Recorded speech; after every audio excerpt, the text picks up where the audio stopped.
United States Treasury Department presents Guest Star with Harry Sosnick and the Savings Bonds Orchestra, yours truly, John Conte, and starring Margaret O'Brien.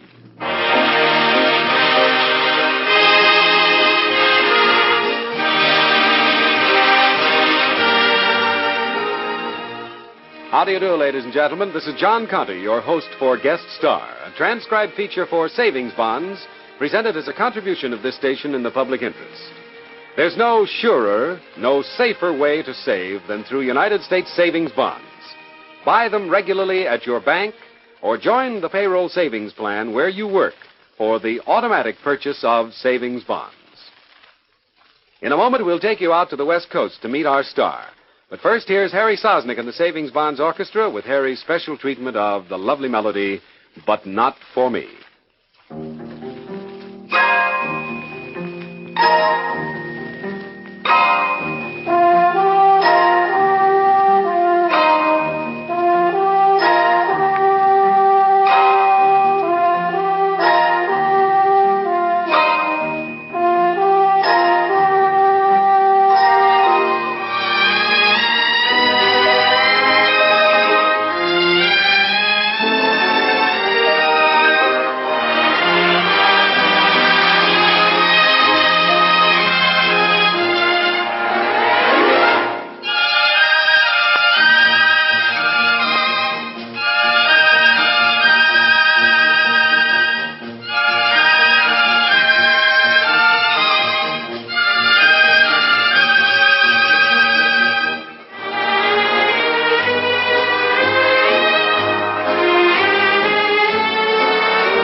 Thank you, Harry.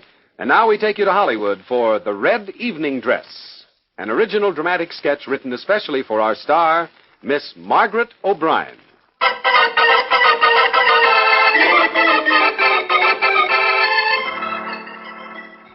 Patricia wanted a red evening dress, but she was almost certain that her daddy was going to say no. Now, when you're 18, that can be a pretty serious thing. It's one of the three precious memories every girl should have. Her first date, her first kiss, and her first red evening dress. Patricia waited until Daddy had finished dinner and was relaxing in his easy chair. And then... This is Father. Oh, thanks, Patricia. And here's the evening paper. Hmm? Is the light all right? Oh, wait. I'll get you an ashtray. There. Everything is fine. Now, confidentially, what are you building up to? Well, there is one little old thing you could do for me. A red evening dress. No. Well, it's only $29.50. No. Oh, but, Father, it's for the senior prom. No. Oh, can't you say anything but no? No. Now, listen, Patsy. I don't mind your having an evening dress. I want you to have one. It's the color I'm objecting to, or some dark color, but not red. Well, what's the matter with red? It's, Well, it's too frivolous. Father, there comes a time in every girl's life when she wants to forget about being practical and be just utterly, utterly frivolous. That time has come, Father. I'm 18. I know how you feel, Patsy. But remember, I'm employed by the Bromfield Investment Company in a position of trust and responsibility. It's almost like being a banker. Oh, but what does that have to do with red evening dresses? Just this. Our whole family must maintain an air of dependability. Yes, I know. We must give out with a solid beat. Exactly. Especially at this time. Now, I'm in line for a promotion. Old J.B. Bromfield probably has his eye on me right now. He wouldn't have his eye on you if I were wearing that red evening dress. That is just the point. He'd pass me up for someone who has a more conservative daughter. You see? Yes. Gruesome, isn't it? Now, J.B. is coming here to dinner Wednesday evening. If I make the right impression, I may be put in charge of our branch office in Seattle. Oh, here comes your mother. We'll leave it up to her. Oh, Mother, Father doesn't want me to get a red evening dress. He says red's frivolous. And so it is. Oh, we both wish you could have one. You'd be lovely in it, but we have to be conservative, so red is out, darling. Oh, I suppose so. I'll wear white, I guess. That's a good girl. Perhaps we can have it by Wednesday. When Dad's big boss, J.B., comes to dinner. Yes, indeed. I'm already planning dinner. Everything must be very precise and correct. Oh, do I have to sit through it? I'm sure to pop off and spoil everything. You have a point there. Perhaps you could come in. In my white evening dress. Yes, and meet J.B., and then excuse yourself and leave. Oh, Mother, you're the most. While you folks are enduring your stuffy old dinner, I'll sit out in the patio in my white evening dress and dream. Dream? What about? A red, red, red evening dress. Well, I can dream, can't I?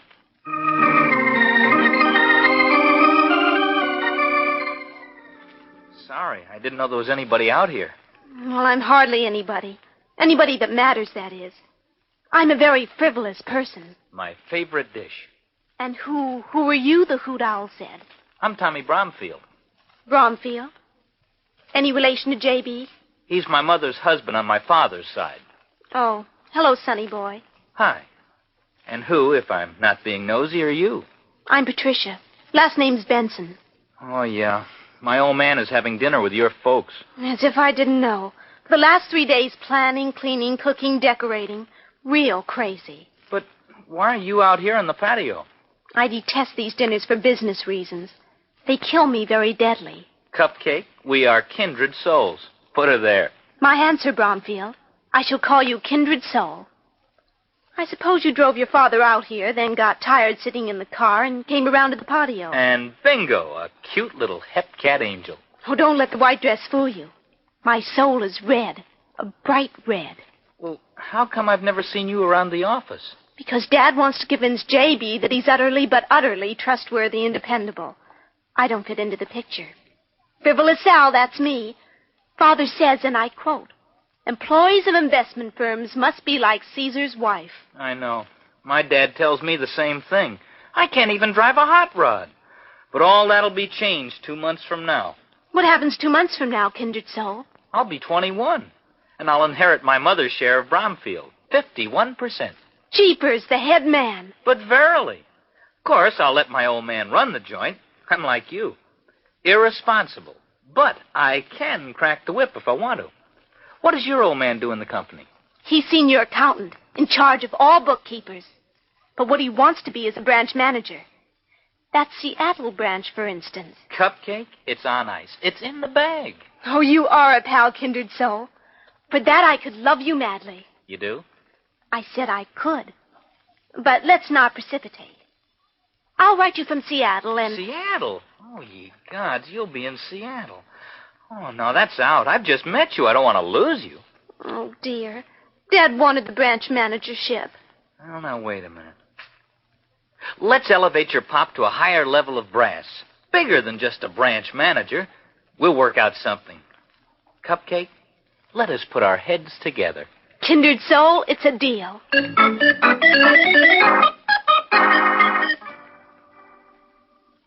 Oh, hi, Dad, Mom. How was the dinner? Oh, the dinner was excellent, Patsy. But that's all. J.B. was very noncommittal. I'm afraid I won't get that branch managership after all. So what? Who wants a little old branch managership? My dad deserves a much better position.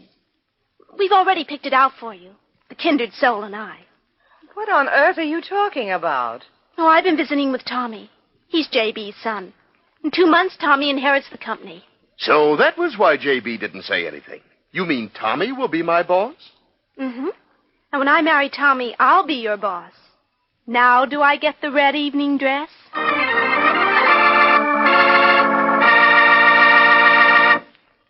Thank you, Margaret O'Brien, for a fine performance. And right now, I'd like to say a word for savings bonds. Oh, but Jimmy, doesn't a woman always have the last word? Well, so I've heard, but after all... Well, I just wanted to tell the folks about savings bonds, too. You see, Jimmy, I buy them regularly, as millions of other people do. I save before I spend. And that way, I don't miss the money. Yet all the time, it's building something for my future. Every girl can have personal independence if she's willing to save every payday. And if she puts her money into United States savings bonds, it's always there when she needs it. What's more, she'll get back $4 for every 3 if she holds her bonds for 9 years and 8 months. Right you are, Margaret. And if held an additional 10 years, these same bonds will pay back an 80% return on your original investment. So start today. Buy and save United States savings bonds, either where you work or bank. You can't make a finer investment. Thank you, Margaret O'Brien. Now, once again, here's Harry Sosnick and the Savings Bonds Orchestra with I Won't Dance.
You have been listening to Guest Star, a transcribed feature for United States Savings Bonds, which today featured Margaret O'Brien. The supporting players were Frank Nelson, Mary Lansing, and Gil Stratton. The announcer was Jimmy Wallington, and the play was directed by Louis Graff. The time for this program is donated by this station every week in the public interest. The Treasury Department thanks your station and Miss O'Brien for their contribution to the Savings Bonds program. Next week, we'll have another famous guest and some more good music by Harry Sosnick and the Savings Bonds Orchestra, so we hope you'll be on hand. Meanwhile, this is John Conte saying so long and reminding you to invest regularly in United States savings bonds, where you work or where you bank. For security tomorrow, buy savings bonds today.